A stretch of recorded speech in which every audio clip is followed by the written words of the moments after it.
Belum lama ini Kolonel M. Arifin mengunggah foto dirinya tengah memegang sepatu bot berwarna kuning di akun media sosial Instagram milik pribadinya. Arifin menulis sepatu bot tersebut merupakan sepatu terakhir. Seperti yang kita ketahui, tempat perawatan dan isolasi pasien COVID-19 yang berpusat di Wisma Atlet secara resmi kini telah ditutup. Dalam unggahannya, Kolonel M. Arifin nampak sedang mengenang perjalanannya selama menjadi Komandan Lapangan RSDC Wisma Atlet.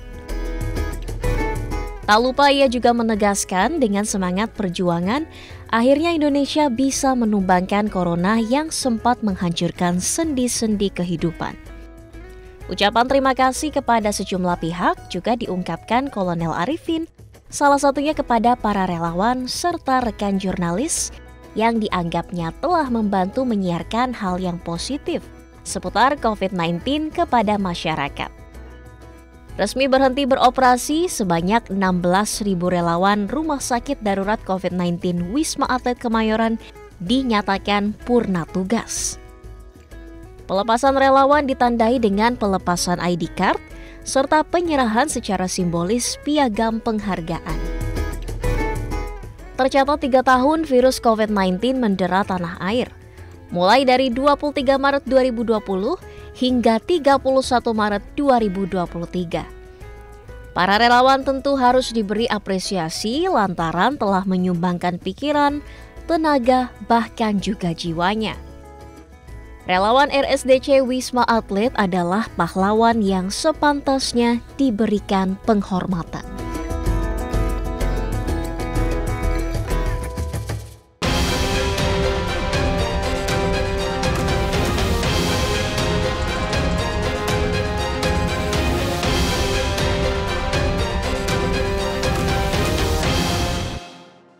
Halo pemirsa, Anda menyaksikan program One on One bersama saya Fazilah Khairunisa. Pemirsa, dunia dilanda bencana. Ketika akhir 2019 lalu, virus corona muncul di Wuhan dan nyaris menyebar ke seluruh negara termasuk Indonesia. Selama 3 tahun status pandemi diterapkan, begitu banyak yang dikorbankan. Dan pada akhirnya Juni 2023 lalu, Presiden Joko Widodo secara resmi mengumumkan bahwa pandemi COVID-19 di Indonesia telah berakhir. Dan Wisma Atlet menjadi salah satu saksi bisu dari ganasnya COVID-19 di Indonesia.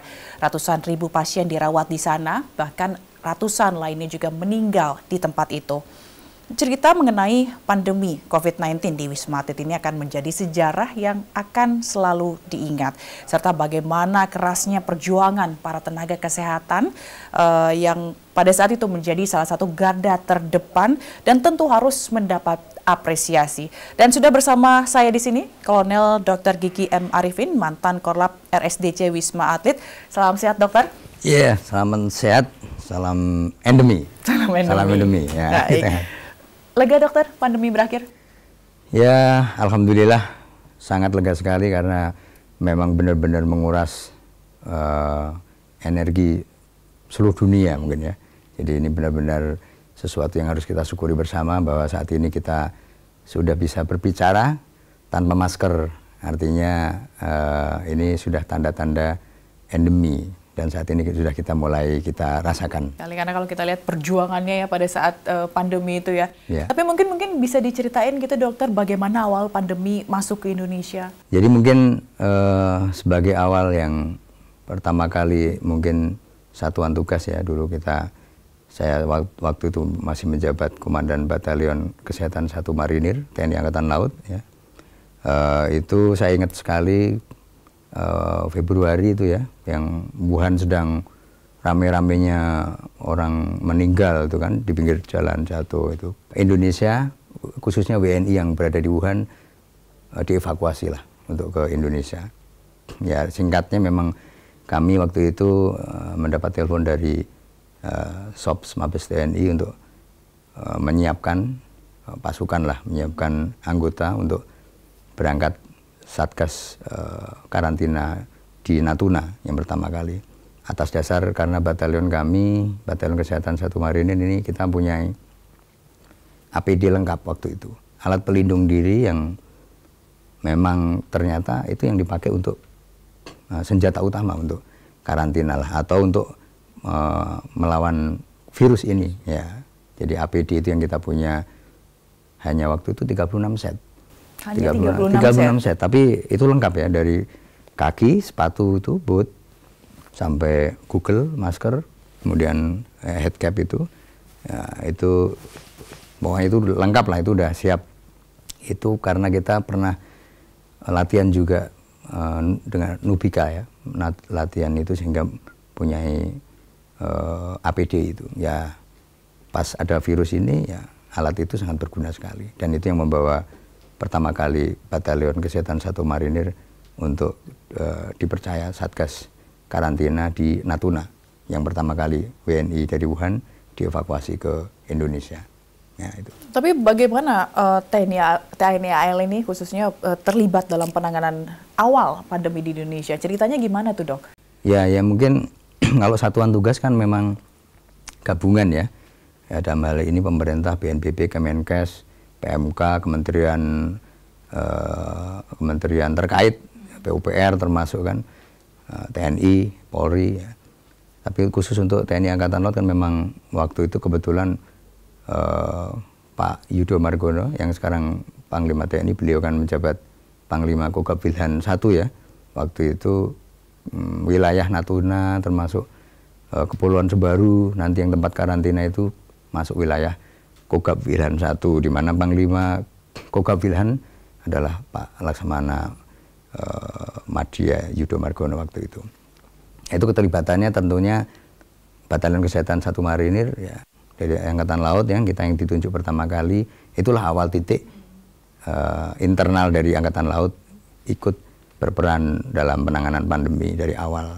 Itu titik awalnya di Natuna itu. Berarti termasuk dokter juga yang dari awal dari Natuna sampai akhirnya ke Wisma Atlet dan jadi korlap di RSDC Wisma Atlet gitu ya. Yeah. Dan ketika pengumuman atau sudah mulai berkurang begitu virus corona, beberapa waktu lalu, tepatnya kalau nggak salah bulan April, dokter sempat mengunggah foto tentang lagi megang sepatu boot warna kuning, dan dokter menulis caption, sepatu boot terakhir resmi ditutup RSDC Wisma Atlet. Nah, sedih pasti berpisah dengan pengalamannya di sana. Namun tentu ada kebanggaan juga Indonesia mampu melewati pandemi COVID ini. Ya, jadi memang karena kita lama artinya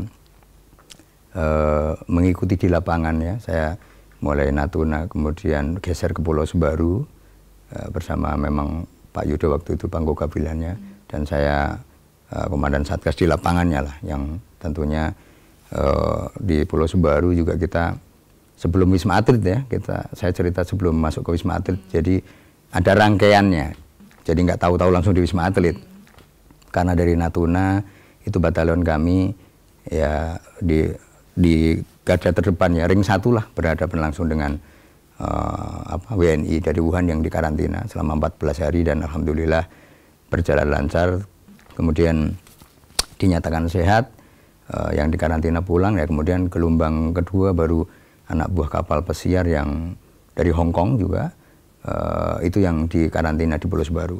Kemudian gelombang berikutnya anak buah kapal pesiar dari kapal pesiar World Dream yang dari Jepang, yang kita tahu bersama bahwa kapal itu adalah kapal yang infeksius, dan ABK kapal pesiar yang WNI menuntut, waktu itu saya ingat sekali bikin spanduk mereka ke medsos menyampaikan ke presiden langsung untuk minta dijemput, kalau enggak mereka bisa meninggal di situ kan itu.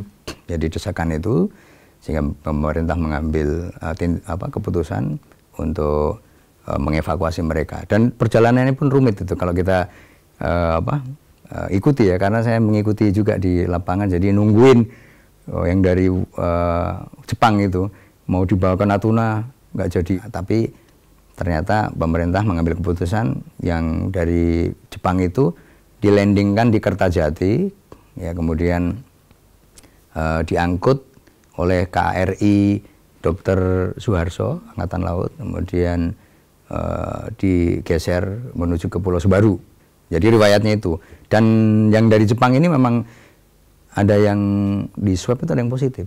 Itu yang mungkin memang masyarakat belum banyak tahu, yang waktu itu memang tidak diekspos. Karena masih baru banget juga. Baru banget, jadi mungkin juga orang nanti takut panik atau gimana. Jadi itu kebijakan dari pemerintah. Waktu itu memang satu orang dievakuasi, yang positif itu dievakuasi ke rumah sakit, salah satu rumah sakit di Jakarta, rumah sakit pusat infeksi.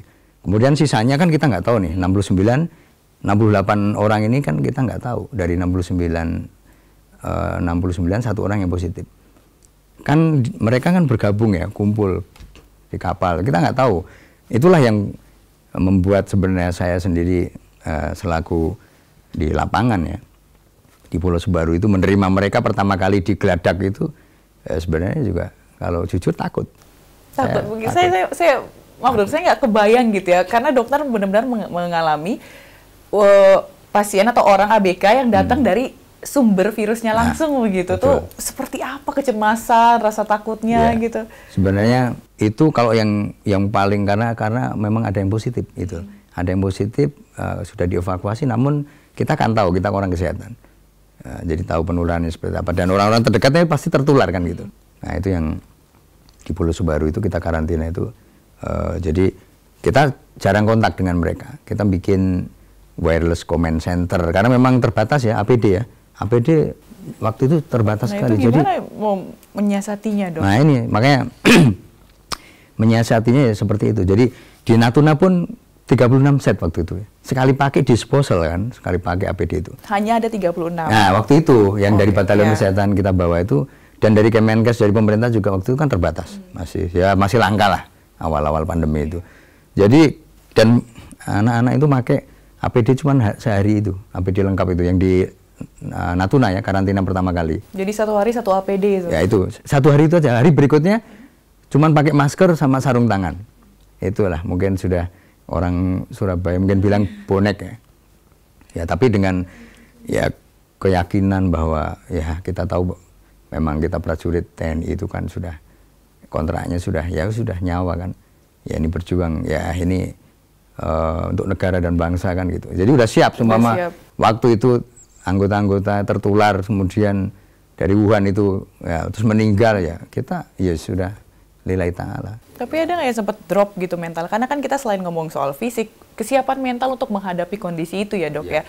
Untuk dokter dan juga rekan-rekan atau tim juga gitu, ada nggak yang sempat mentalnya kayak, aduh nggak sanggup nih gitu, kayak takut, dia takut akan keluarganya, teman, ada nggak dok? Ya, jadi prajurit kan juga manusia, itu punya rasa takut juga. Ya, tetapi dengan ya kita kan punya ilmu juga kan, ilmu ini kan ilmu virus ya. Artinya orang kesehatan kita kan juga harus tahu bagaimana sumber penularannya, bagaimana pencegahannya, itu yang membuat.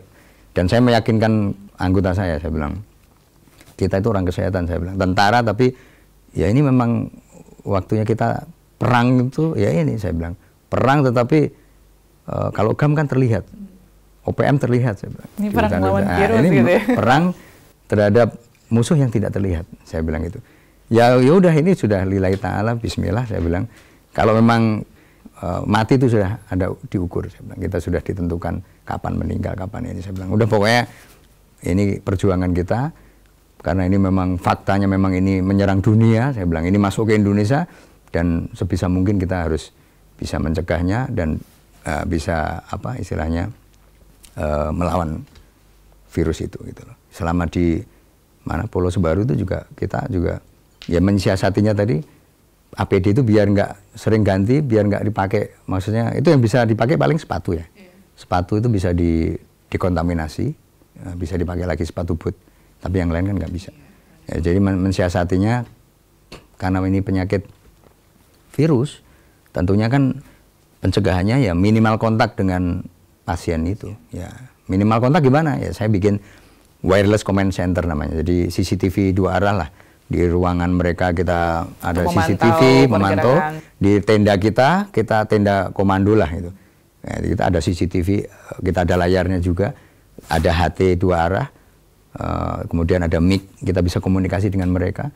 Ya, itu salah satu cara kita nggak masuk ke dalam red zone, karena itu kan red zone, kita sudah batasi di sana red zone, yellow zone, tempat kita green zone, kita jadi jarang masuk waktu di Pulau Sebaru, karena memang alatnya APD itu terbatas. Salah satu cara untuk mensiasati itu tadi, tetapi ya efektif menurut saya, karena kita bisa memantau mereka 24 jam, Ya, ada cerita yang menarik juga. Waktu di Pulau Sebaru yang terutama 68 ABK kapal pesiar yang dari Jepang itu kan infeksius ya. Temannya kan ada yang positif. 68 yang kita observasi di Pulau Sebaru kan nggak tahu, kan nggak di swab lagi. Dalam perkembangannya 14 hari, siapa tahu dia hari ke-7 positif, hari ke-4 positif. Dan itu kita tidak tahu. Pokoknya kita karantina sampai 14 hari, syaratnya tidak ada keluhan, tidak apa-apa, dianggap sehat.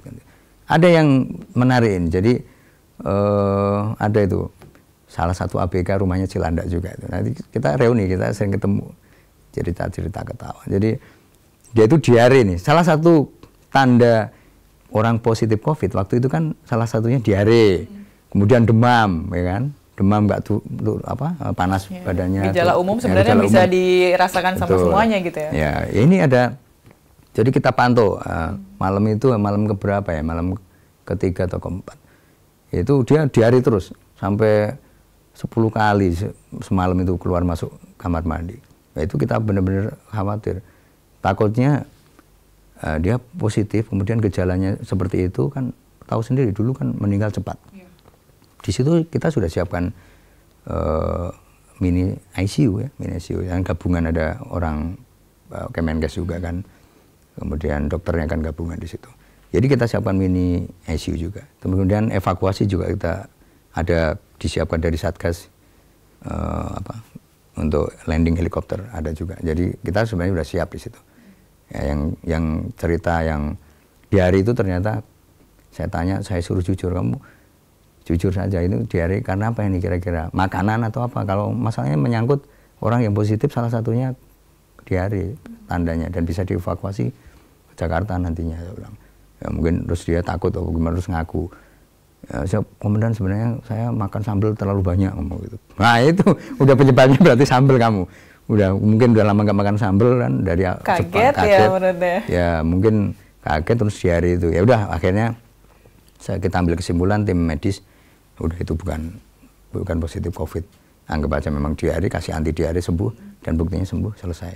Nah itu yang salah satu bikin panik lah, itu salah satu cerita di Pulau Sebaru karena memang jauh dari mana-mana ya. Mereka ngambil obat kita kasih tempat khusus tenda, antara tenda jadi red zone ke tempat kita. Jadi mereka kita taruh di situ, terus setelah selesai naruh, jadi nggak ketemu sama mereka. Jadi benar-benar hati. Itu obat sudah ada itu di meja, tolong diambil. Aturannya diminum udah ditulis di situ. Jadi kalau sekarang mungkin bahasa kerennya telemedicine ya. Jadi lewat media gitu. Tapi kemarin dulu kan nggak tahu. Jadi pokoknya ini kita untuk mengendalikan pasien itu kita sebut wireless command center lah. Saya laporan ke Pak Yudo sampai waktu di Natuna, beliau ketawa, iso aepin namamu. Ya itu ide kita di lapangan muncul dengan sendiri. Baik kita jeda dulu ceritanya dokter. Pemirsa, One on One akan segera kembali, tetaplah bersama kami.